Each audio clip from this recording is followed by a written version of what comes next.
80 metre meşənin uzunluğudur. 30-35 metre de eniyor. Besatqı ümumi olarak bambuktandır.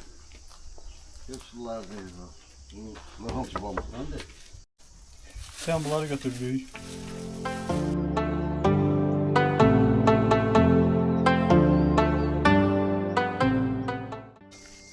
Hah geldi. İki tut. Bu point yani. Bunu Sırf o için da.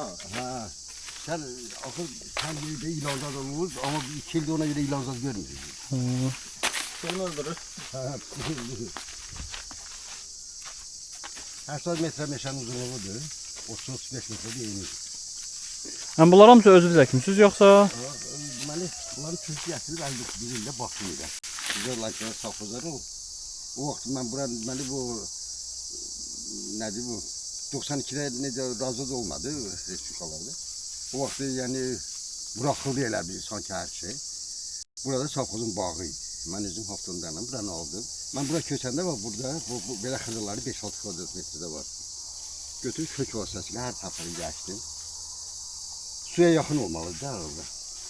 Kökler gelir oradan su gelir orada atır özü ne yapsın istedir. Hem bu bambukun ümumiyyətlə bir neysə misal üçün nədə istifadə olunur yoxsa əl işləri deyəsən var sizdə elə?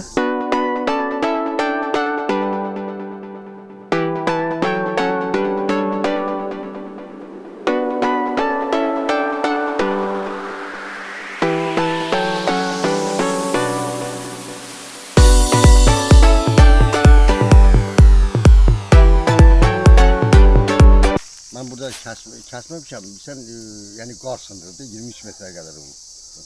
23 metrə qədər qalxır. Bəs bunu tezdən toxumunu əkirsiniz yoxsa necə bir şeydir bu? Yok bunları toxum 5 akirsen yere 5 ildən sonra yerden qalxır. Ama kök var səslə bir çox olur. Hələ mən bunların toxumunu görməmişəm. Hə, çünki düzüz bu 15-20 gündə ona görə soruşurdum. Yok. Bunlar artık köklerden çıxır. Bak bu köklerden çıxırlar. Hə, bu köklərdən. Bütün içlerine böyle. Hə. Ha o formada çıxırlar. Təzə o nə qədər vaxtda böyüyür əmi? Cəmi də 48-50 gün ərzində Quvurlar kimi olur. Bəli. Neçə ilində mi o? 24 ilin budur, bir ay yarımda budur. Ama kəsilməyəndə çıxmır da, həm də təsəvvüratım budur da, o şey istəyən. Yəni o istəyənlər üçün tez çıxartmayı. Bunlar kəsənlər əkdir. Bax bu il ondan bax bu çıxır. İndi növbəti ildə bundan hündür çıxır.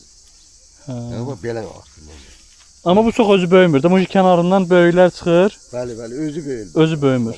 Əkili yeni əkilən qalır belədir. Bu da burada bu balacalar əkmişəm, ondan bu hündürdə qalxır. İndi növbəti ildə ondan da biraz hündür qalxır. Abi yerlənçi bambukdandır. Bu balaca parkdır. Yerləndə bəli bambukdandır, sol bambukdandır. Orada var o.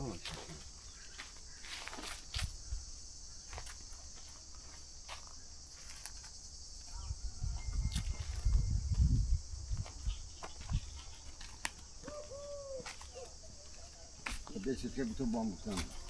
Besatqı ümumi olarak bambukdandır. Yoxsullar deyil o. Bunlar hamısı bambukdandır. Bak düzəltdim şeyler görürsün. 12 nəfərlik stol deyil. 6 nəfərlik var. Bunların həm də satışına məşğulsunuz elə? Turistlər sən belə şeylər çox getirirlər. Yəni turist üçün nə lazımdır? Yəni bunlar xırda şeylər. Əmi neçədir misal üçün bunlar? Bunlar məsələn 7 manat, 6, 5 ay balacalardır. Yuvada bu şey burası. Oğlum gəldi. Oğlunuz düzəldi bu maşallah.